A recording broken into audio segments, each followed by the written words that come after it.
We're so lazy with our sports cliches, aren't we? We've all heard every single one of them to death, especially baseball.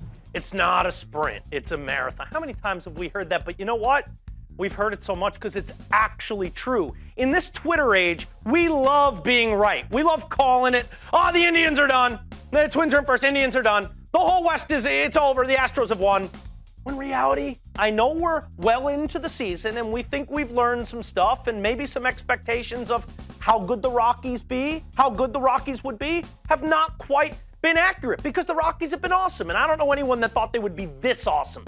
But I'm here to tell you that right around the middle of June, there is still so much baseball to be played that just because things look a certain way in the standings does not mean that's how it's going to go. Let's just take the AL East, for example, where things are fairly bunched up. My big point is the Toronto Blue Jays. No team out of the gates looked worse. No team underachieved more than John Gibbons' Toronto Blue Jays. And yet, with all the injuries, with all the poor play, not looking like themselves, they couldn't hit at Rogers Center, they couldn't pitch anywhere, everyone was on the disabled list. Well, they're only 6.5 games back of the New York Yankees, and with everything so tangled up there in the East, as Sanchez is still on the DL but coming back, Devin Travis made another trip, but he's coming back. Happ is now back in there. Osuna back at the end of the bullpen. This team is starting to resemble that squad we felt like could make a little bit of a run at this division.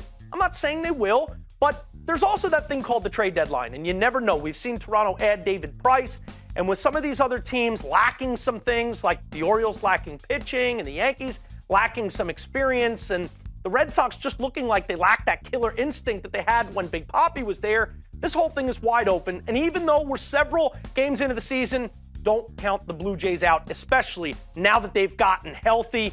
We know we've got Stroman and Estrada. When Sanchez comes back with Happ, it's all of a sudden a decent little pitching staff. So 6.5 games out, don't exactly put the fork in the Blue Jays yet. And I'm going to keep this themed with the American League because as we go to the West, yeah, the Astros have been absolutely awesome. One of the stories of baseball, if not the story, with the best record in baseball, 45 wins already, and they've had several injuries. I mean, McCullers and Keuchel, they're 1 and 2 in their rotation, are on the shelf right now, and yet they're still 11.5 games up on the Angels. Of all teams to be in second, the Angels.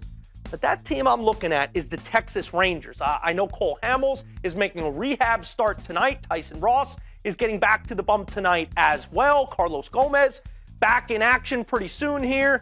This is a team that has that firepower. And even though I don't think they're going to catch the Astros within the division, unlike the National League, every team is still open in the American League wildcard side of things. They're only a game and a half out in the AL wildcard right now, and I really feel like as they try to distance themselves and acquire one of those American League wildcard spots, you never know. Maybe they make a move at the deadline, and maybe Darvish starts to get in that crazy, unhittable stretch where we've seen at times this year and at times in his career. Maybe they do make a run at Houston. Maybe this Keuchel injury is bigger than we thought. So I don't really think the Seattle Mariners have the gas. Obviously, I know the Angels are second in the division right now, but they're not going anywhere, even when Trout comes back. Look out for Texas.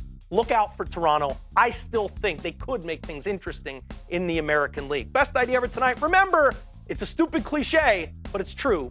It's a marathon. What do you make of Dylan's best idea ever tonight? Weigh in on Twitter. Use the hashtag #TheRally to let us know what you